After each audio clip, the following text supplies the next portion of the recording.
E conhecereis a verdade, e a verdade vos libertará.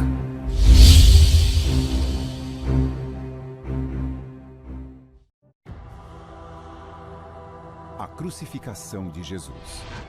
Um dos eventos mais importantes da história e um dos maiores mistérios da ciência. Após 2000 anos, a causa exata da morte de Jesus é desconhecida. Nós conhecemos a história, mas não sabemos muito sobre a morte dele. Como Jesus morreu? Foi por asfixia?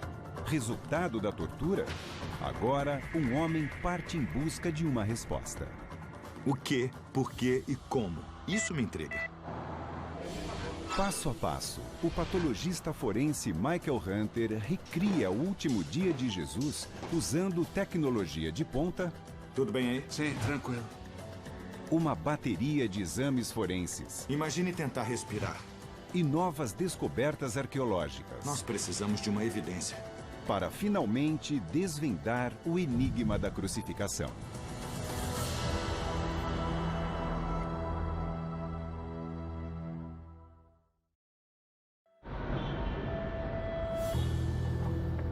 Jerusalém, onde Jesus foi crucificado.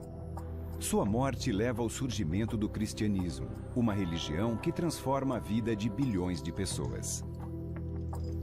O que aconteceu aqui mudou o mundo para sempre. Mas sabemos pouco sobre como Jesus realmente morreu.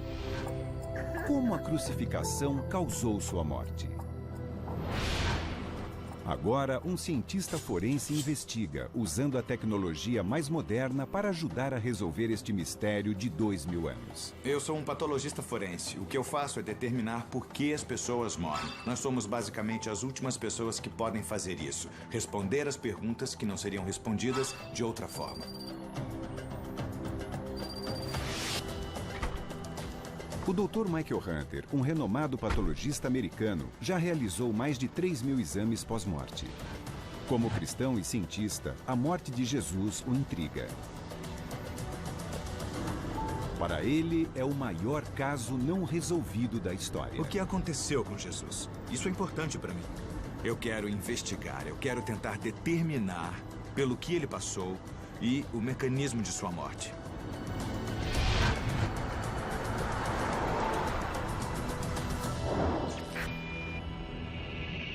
Sua investigação começa aqui em Jerusalém, na Igreja do Santo Sepulcro, onde os cristãos acreditam que Jesus foi crucificado, enterrado e depois ressuscitou.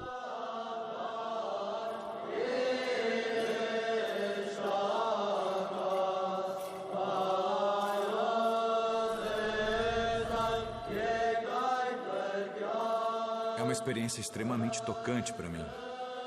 Eu estou vendo aqui pessoas do mundo inteiro, peregrinos de toda parte, visitando o local onde Jesus foi crucificado. E aqui, dentro da igreja, a Pedra do Calvário é o lugar exato onde os cristãos acreditam que Jesus foi crucificado. A investigação de qualquer morte começa pelo local, para termos uma compreensão histórica do que aconteceu com a pessoa. Nós temos um desafio aqui.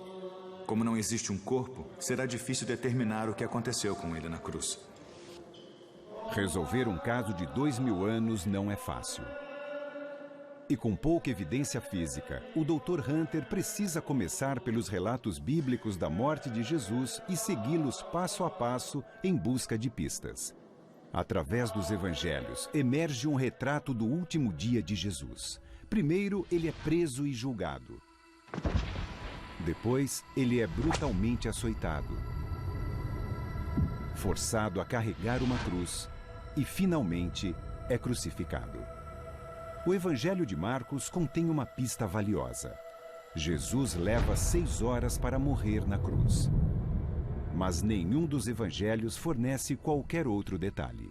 Sem dúvida, os evangelhos são um relato incrível da vida e da morte de Jesus Cristo, mas não entram em muitos detalhes sobre os momentos finais da vida dele, o momento exato da crucificação em si. Para descobrir como Jesus morreu, Michael Hunter deve primeiro entender melhor o que a crucificação é e como ela funciona. Acredita-se que a crucificação foi inventada pelos antigos persas, mas os romanos a aperfeiçoaram. Cruel, agonizante. Nas mãos dos romanos é a humilhação definitiva.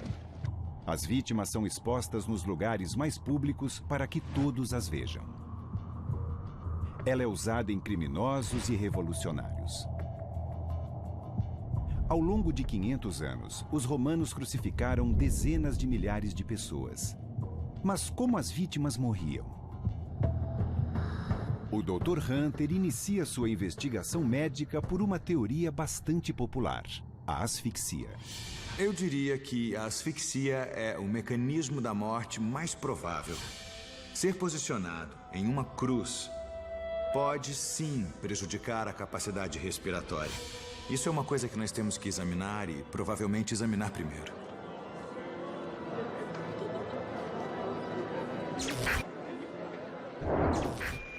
Michael Hunter viaja de Jerusalém para Batesville, no Mississippi.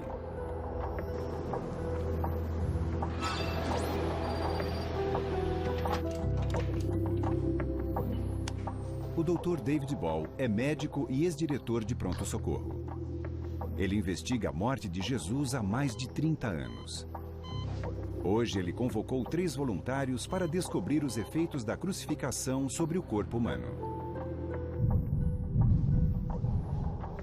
Este é o método clássico, Sei. no qual... Esse é o método que a gente vê em todas as pinturas, não é? Ao longo da história. É exatamente esse. Os voluntários são suspensos em uma cruz de 2,40 metros por 1,80 na posição em que Jesus teria sido crucificado. Monitorando a frequência cardíaca, a concentração de oxigênio no sangue, a quantidade de ar inalada e a frequência respiratória, o Dr. Ball monitora exatamente como cada voluntário está absorvendo e processando o oxigênio.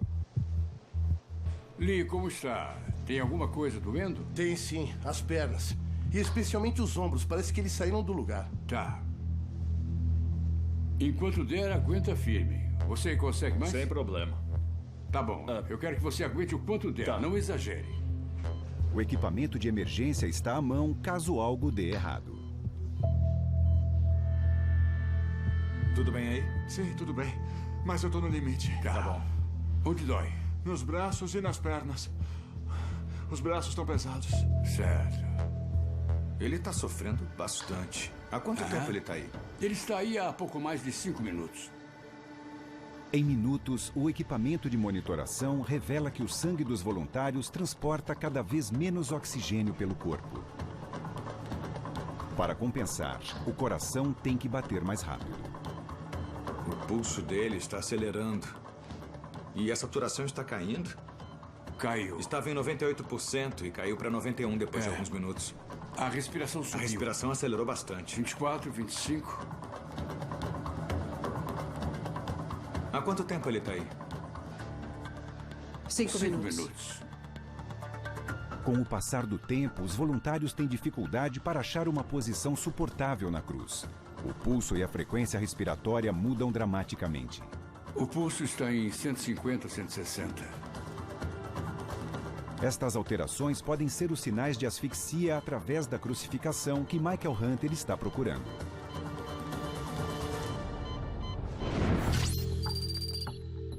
Na respiração normal, o movimento constante dos músculos peitorais e do diafragma suga o oxigênio para os pulmões e expele dióxido de carbono. Mas a posição estendida na cruz pode causar o cansaço dos músculos peitorais com o tempo, dificultando a inalação de ar. Uma hora, os pulmões começam a falhar. A respiração fica mais rasa. Menos oxigênio é inalado e menos dióxido de carbono é exalado. Como resultado, a quantidade de oxigênio no sangue cai e o dióxido de carbono aumenta. Depois o coração acelera para tentar circular mais oxigênio pelo corpo, mas não adianta nada. O sangue fica pobre em oxigênio e perigosamente saturado de dióxido de carbono. Finalmente, a falta de oxigênio afeta o cérebro. A morte é inevitável. Pronto. Tudo certo? Foi isso que os voluntários começaram a sentir? Nesse caso, o Dr. Hunter estaria bem mais perto de provar sua teoria de que Jesus morreu asfixiado.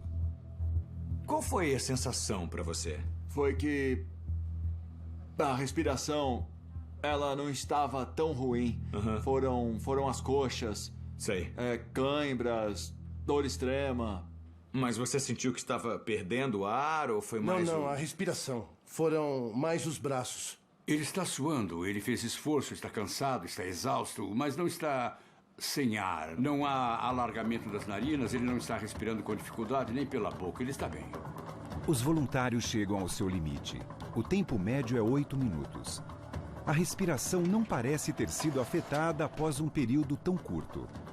Ainda assim, fazendo os cálculos, é possível determinar se e quando a morte resultaria da privação de oxigênio. Pelos estudos que fizemos e medindo o nível de oxigênio no sangue, podemos extrapolar e dizer que em algum momento mais para frente haveria alguma Então dificuldade. pode ser um componente, mas... Exato. Um componente que só faz diferença mais tarde no processo de crucificação. Bem depois no processo. Então, se esse é realmente o caso, nós temos que pensar em outros mecanismos. A asfixia está praticamente descartada. Totalmente descartada. Em Jerusalém, o patologista forense Michael Hunter está investigando como Jesus morreu. Experimentos sugerem que a asfixia por crucificação levaria de 18 a 24 horas. Mas os evangelhos afirmam que Jesus morreu em apenas 6 horas. O Dr. Hunter tem que considerar a possibilidade de que a morte de Jesus teve outra causa. E ele também precisa saber o quanto pode confiar nos evangelhos como evidência forense. Por isso, ele está no Templo do Livro em Jerusalém, lar dos pergaminhos do Mar Morto. Os textos bíblicos mais antigos já descobertos são da Bíblia hebraica, o Velho Testamento. Mas são vitais para o entendimento dos evangelhos no Novo Testamento. No laboratório de preservação dos pergaminhos, ele encontra uma especialista no Novo Testamento, Paula Fredriksen. Existe alguma discussão nos evangelhos sobre quanto tempo Jesus permaneceu na cruz? Será que eu posso confiar nesses dados? É o que os evangelhos dizem? Estes evangelhos não são depoimentos de testemunhas oculares. Então não dá para saber. Não são transcrições e não são jornalismo. Os evangelhos têm os nomes de 4 dos primeiros seguidores de Jesus. Os apóstolos Mateus e João, presentes na última ceia, e os evangelistas Marcos e Lucas. Mas hoje a evidência sugere que eles não são os verdadeiros autores dos textos. O evangelho mais antigo seria o de Marcos. Por causa de evidências históricas no texto, acredita-se que ele tenha sido escrito por volta de 70 depois de Cristo. Jesus deve ter morrido com pouco mais de 30 anos, então existe um intervalo de quase 40 anos entre a morte de Jesus e o registro mais antigo que temos sobre a história da morte de Jesus. Eu estou surpreso, porque eu achava que os evangelhos representassem relatos testemunhais da crucificação. É muito difícil encarar os evangelhos como a verdade absoluta. Não são relatos de testemunhas oculares. Por exemplo, o Evangelho de João diz que os romanos quebravam as pernas dos crucificados. Mas com Jesus, eles cravam uma lança em seu torso. A professora Fredriksen acredita que esta passagem do Evangelho foi tirada do Velho Testamento. Estes fragmentos são trechos de um pergaminho do profeta Zacarias. Está vendo essa letra grande, o Men? Aqui a letra M em hebraico. Podemos ver a letra T em hebraico. Temos um Bet, Davi. Nossa. E isso combina com o que aparece como uma frase completa na Bíblia hebraica. Zacarias foi um profeta judeu que viveu 600 anos antes de Jesus. Ele profetiza a chegada do Messias. E em uma passagem que descreve o sofrimento do Messias, Zacarias afirma que ele é transpassado. Traduzindo, ele diz que olharão para aquele a quem transpassaram. transpassaram. Isso é muito parecido com o que nós lemos em João, quando Jesus é transpassado na cruz durante a crucificação. É exatamente isso, mas a profecia é centenas de anos mais antiga do que a morte de Jesus. De acordo com essa visão, a história do Evangelho de que Jesus foi ferido com uma lança teria sido escrita principalmente para que Jesus cumprisse uma profecia sobre a vinda do Messias judeu. Ela não seria uma descrição precisa do que aconteceu com Jesus na cruz. A minha investigação, neste momento, está começando a encontrar alguns obstáculos. Sabe, inicialmente eu pensei em encarar o Evangelho como a verdade factual absoluta. Mas agora vai ser bem mais complicado, porque surgem novas alternativas que eu tenho que investigar. Hunter não pode presumir que os evangelhos sejam relatos factuais, mas contêm muitos detalhes históricos. Ele pode usá-los, mas sabe que precisa de mais evidências para corroborar estas versões ao recriar passo a passo o último dia de Jesus. A investigação o traz até aqui, o Jardim de Getsemane, onde, de acordo com os evangelhos, Jesus esteve na noite anterior à sua morte. No Evangelho de Lucas, o Dr. Hunter encontra uma possível pista. Ele afirma que Jesus transpira em profusão e que seu suor é como sangue caindo no solo. Poderia esta passagem do Evangelho estar descrevendo um problema médico real? É uma possibilidade para o Dr. Hunter. Sob a pele, nós temos até 3 milhões de pequenas glândulas produzindo suor. O suor é feito de água, sais e aminoácidos. Cada glândula sudorípara é cercada por vasos sanguíneos microscópicos. Quando sofremos estresse emocional, o fluxo sanguíneo nesses vasos aumenta. Em casos extremos, acredita-se que estes vasos podem se romper. Então, o sangue vaza para as glândulas sudoríparas e sobe até a superfície da pele. O resultado é que a pele parece estar transpirando sangue. É uma condição chamada hematidrose. A hematidrose acontece, mas é extremamente rara. Pode parecer muito preocupante, mas os casos não são associados à morte. Mas pode contribuir, porque ocorre a perda de suor e alguma perda de sangue, o que pode causar desidratação. Desidratação por perda de sangue e fluidos. Michael Hunter pode ter a primeira pista verdadeira em sua investigação sobre a morte de Jesus. Michael Hunter está recriando o último dia de Jesus.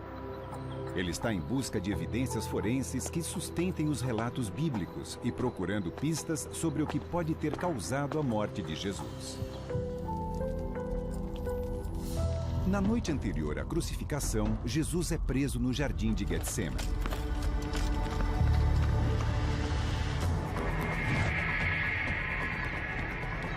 Um de seus discípulos, Judas Iscariotes, o identifica às autoridades com um beijo.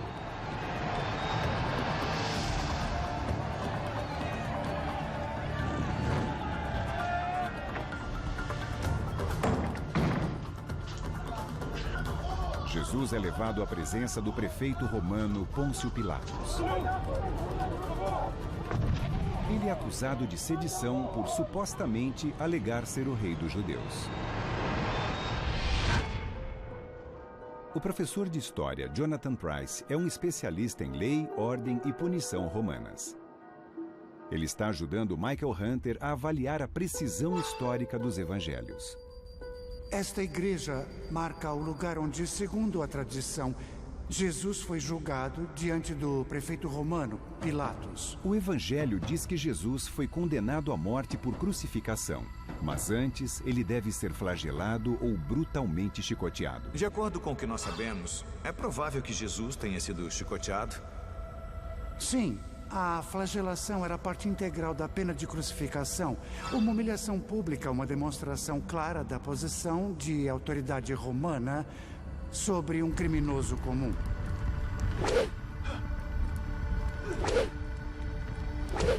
Os romanos têm um esquadrão apenas para a crucificação. No açoitamento, eles usam uma arma chamada flagrum, um chicote de 9 tiras. Eles são especialistas em infligir o máximo de dor. Como esta punição violenta afeta o corpo? Hunter quer saber se a morte de Jesus pode ter sido causada antes de ele ser crucificado.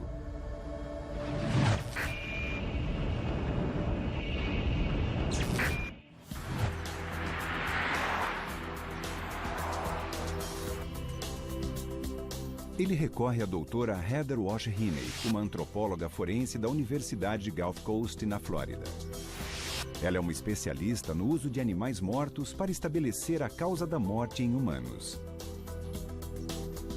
Alguns animais possuem ossos, músculos, órgãos, tecido mole e pele similares aos humanos. Então, podem ser usados como substitutos em experimentos forenses.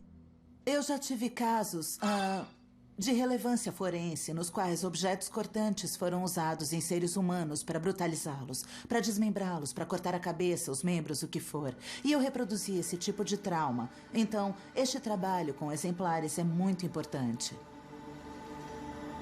Michael Hunter já consultou a doutora Walsh em outros casos forenses. Mas o sucesso deste experimento exige uma pesquisa histórica minuciosa sobre as armas usadas na flagelação. Como foi que você fez isso? Ele é baseado em obras acadêmicas dos romanos. O que temos aqui é um cabo bem grande. Esse cabo ajuda a aumentar a alavanca. O que você também pode notar nas tiras de couro é que elas foram trançadas. E no meio das tranças nós temos essas bolas de chumbo e pedaços de ossos de vaca. Veja como eles são afiados. Eles têm bordas muito Só de finas. olhar para isso, eu já tenho a impressão de que os romanos projetaram um instrumento para causar muita dor. E é lógico, isso aí vai resultar em danos, pelo menos para a pele. Isso. Mas eu estou interessado em ver o que ele faz com o esqueleto e com os tecidos mais profundos.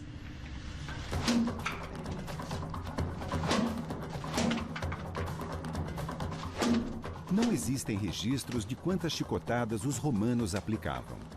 Mas outras fontes antigas registram 40. Mais 3, Austin. Que danos 40 golpes causariam? Certo. Imediatamente, uma das coisas que eu noto é que não há sangue na superfície. Mas se fosse uma pessoa viva, estes ferimentos causariam um sangramento enorme. A outra coisa que vemos logo de cara são todas essas perfurações.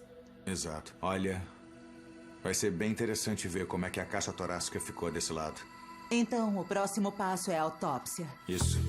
A pele tem lacerações profundas, mas a prioridade da equipe é analisar os danos internos. Michael Hunter já realizou milhares de autópsias humanas em busca da causa da morte. Agora, a autópsia de um animal pode lhe dar a pista que tanto procura.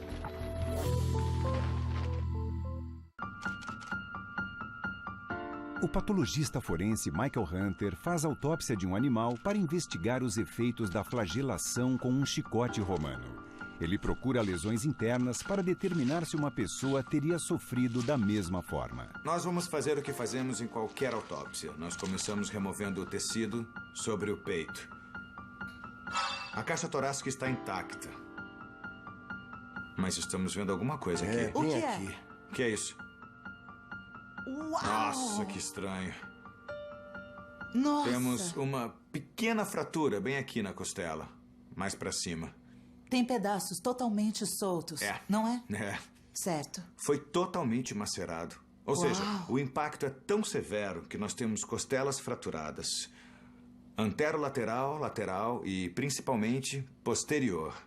Impressionante. Dá uma olhada. Temos fraturas completas. O flagrum romano, com seus fragmentos de osso e bolas de chumbo, fraturou 23 das 24 costelas, principalmente do lado direito. E o mais importante, Hunter vê que as costelas fraturadas laceraram vasos sanguíneos. Isso resultaria em hemorragia na cavidade torácica. São lesões muito mais extensas do que eu estava esperando encontrar. É muito impressionante. Isso aqui certamente aceleraria a perda de sangue, a desidratação e a morte.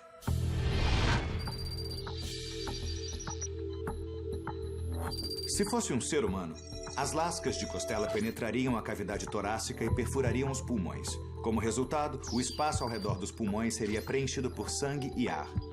Os pulmões não conseguiriam se expandir. Seria difícil respirar. O volume de sangue rico em oxigênio circulando pelo corpo cairia dramaticamente.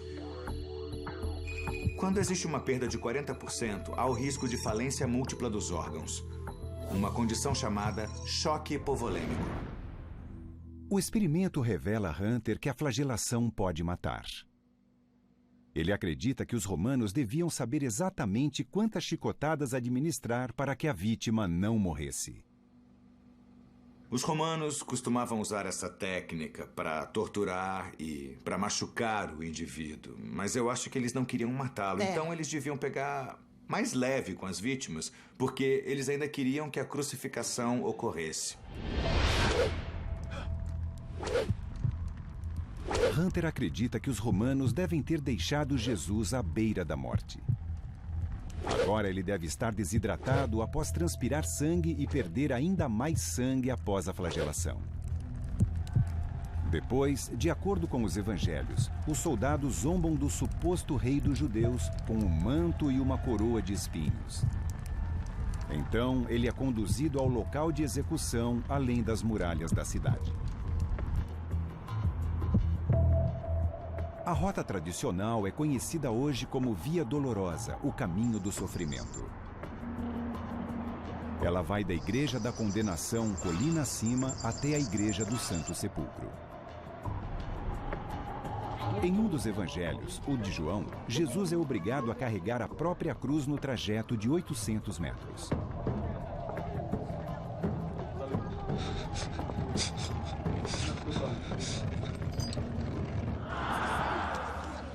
Para o historiador Jonathan Price, é muito provável que a história seja verdadeira. O fato de os prisioneiros condenados à crucificação terem de carregar a própria cruz é confirmado por outras fontes. É a parte da história da paixão que realmente possui uma base histórica sólida.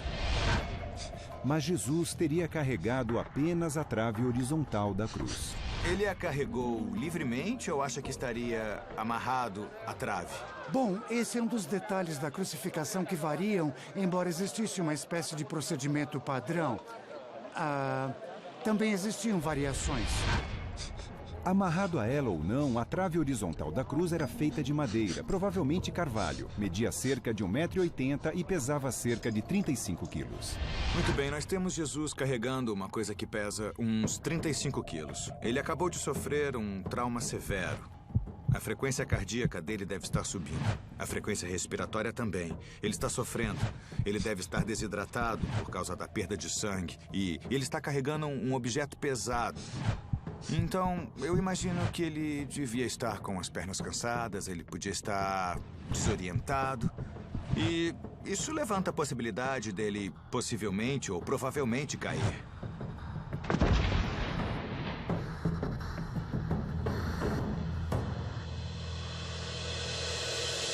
O fato dele ter caído é muito plausível e realista. A tradição cristã registra 3 vezes. Na verdade, este é o lugar onde ele teria caído pela última vez. E eu imagino que essa queda não tenha sido uma queda interrompida, em que ele usou as mãos para reduzir o impacto. Ele pode ter sofrido lesões faciais e lesões adicionais no peito.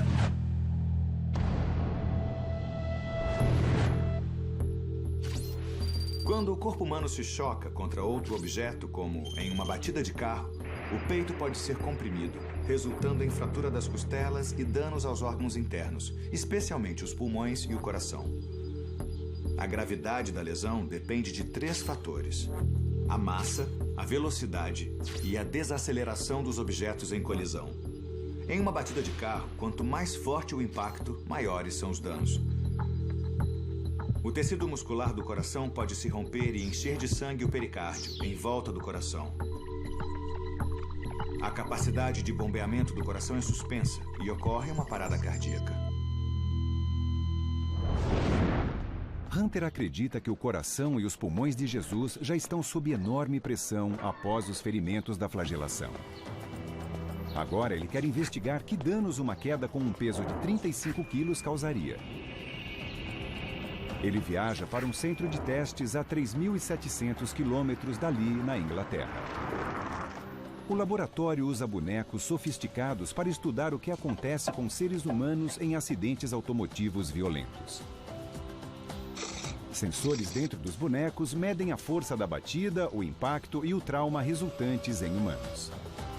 O Dr. Tony Payne, o engenheiro, cria um teste para permitir que a tecnologia moderna ilumine um mistério do passado. Eu estou medindo a distância, deve ser bem aqui. É. Isso deve dar uma velocidade de impacto de uns 3,5, 4 metros por segundo. Agora ele está inclinado. Sem dúvida, desta posição, ele vai ser puxado para frente. Ele vai cair para frente, não é? O impacto vai ser no peito e na Peito cabeça. e cabeça. Não é isso?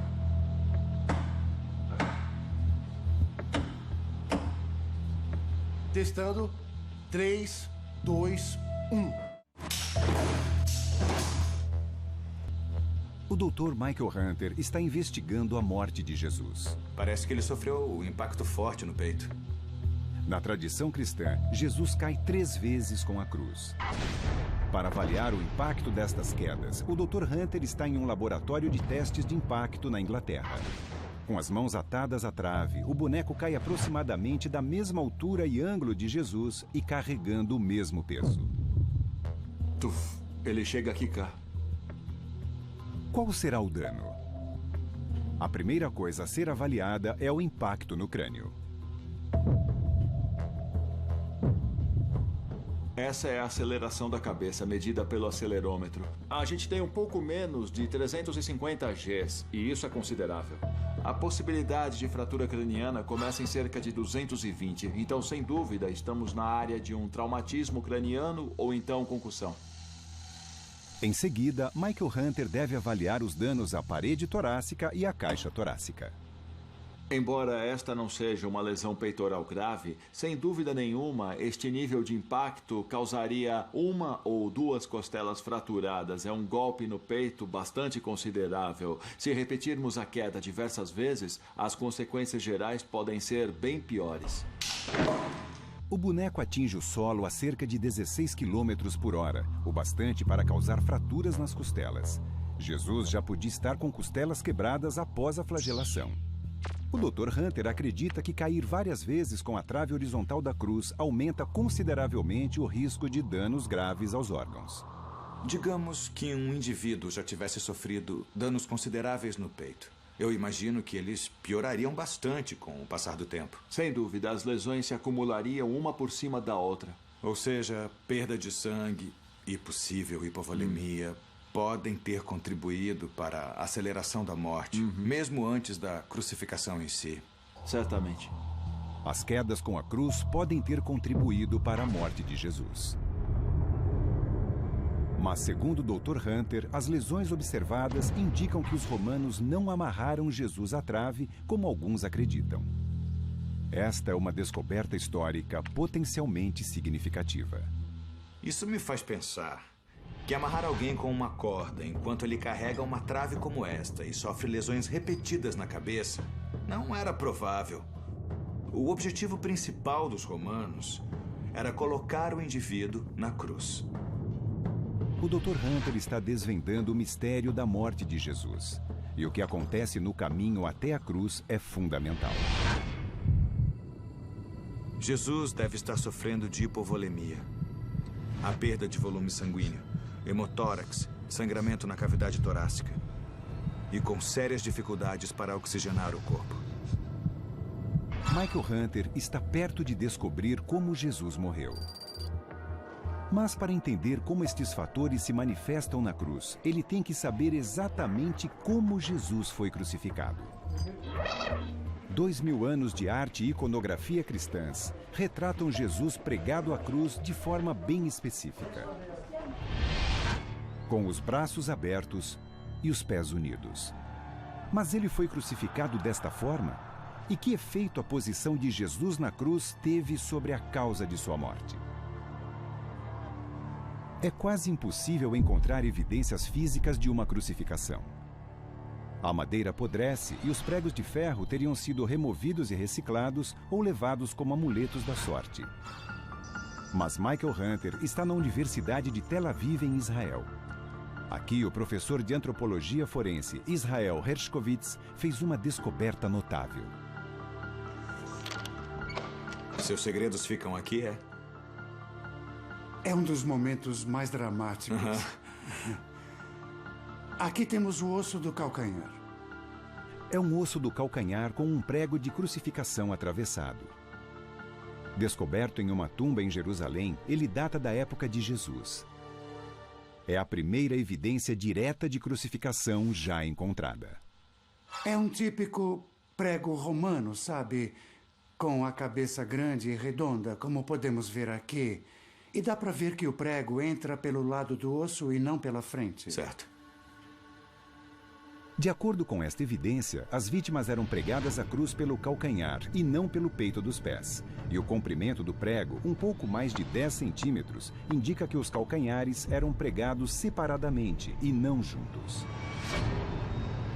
A cruz ficava entre as pernas das vítimas de crucificação.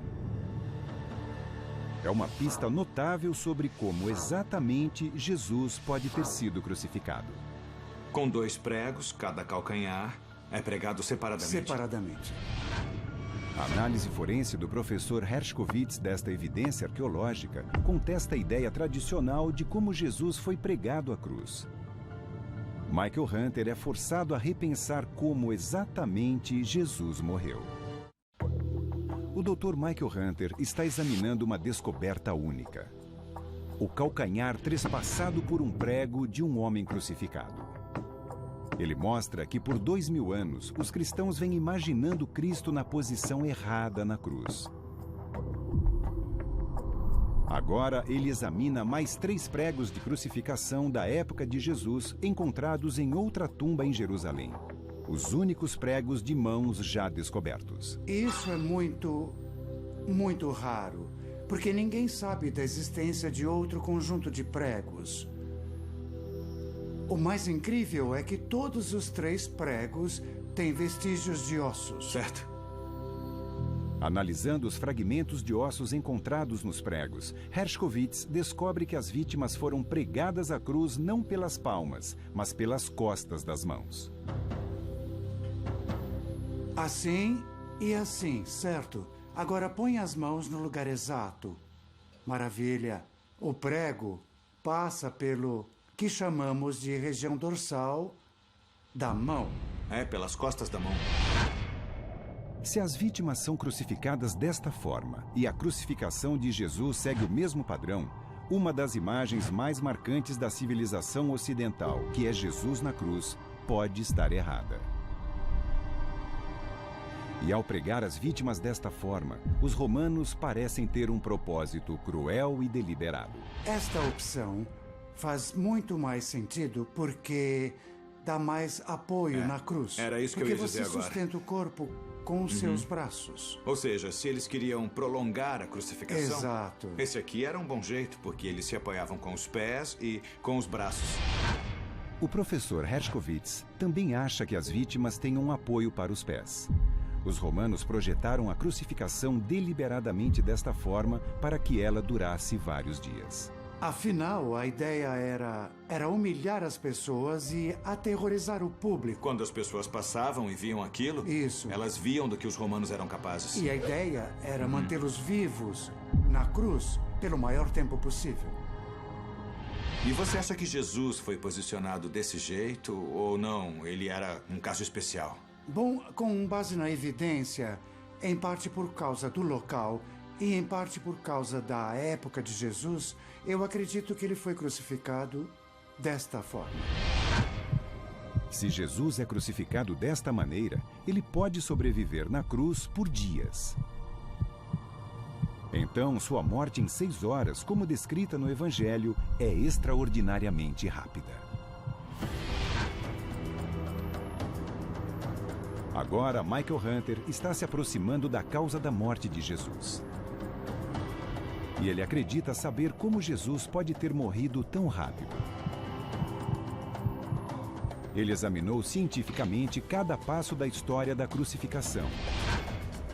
e usou tecnologia moderna em busca de evidências para explicar como Jesus morreu. Ele descartou a asfixia como causa da morte. Quando um corpo é colocado em uma cruz com apoios, não ocorre uma morte rápida por asfixia. Mas o exame dos efeitos da flagelação revela o que seriam lesões graves. Acho que esse experimento mostra que haveria um grande sangramento na cavidade torácica e que o pulmão pode ter sido diretamente afetado. Isso poderia contribuir para um choque hipovolêmico. E uma queda com uma trave de madeira pesada só tornaria os ferimentos piores. Jesus estaria com sérios problemas por causa das lesões sofridas na parede torácica, do dano aos pulmões, da incapacidade de usar os pulmões para oxigenar o corpo. Testes científicos e a tecnologia moderna deram a Michael Hunter um conhecimento sem precedentes da condição física de Jesus nos momentos anteriores à crucificação. Agora, ele afirma saber exatamente como Jesus morreu.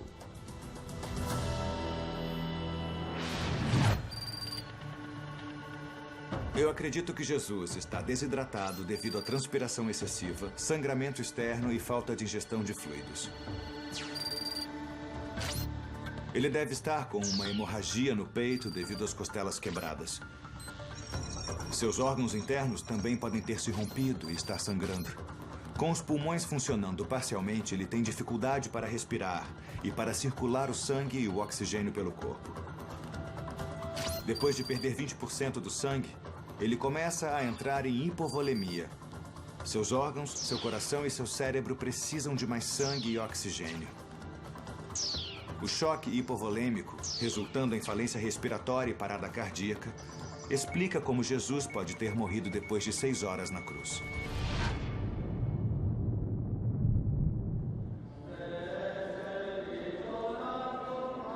A investigação de Michael Hunter o levou a diversos países. Ele descobriu que, embora o objetivo da crucificação fosse uma morte lenta e dolorosa, Jesus deve ter morrido mais rápido do que o normal devido à brutalidade do tratamento que recebeu dos romanos. Nós tínhamos um desafio. Um caso não resolvido de 2000 anos, sem relatos de testemunhas oculares, sem um corpo para examinar. Mas com as evidências que analisamos e os testes que fizemos, tenho certeza quase absoluta de que Jesus morreu assim.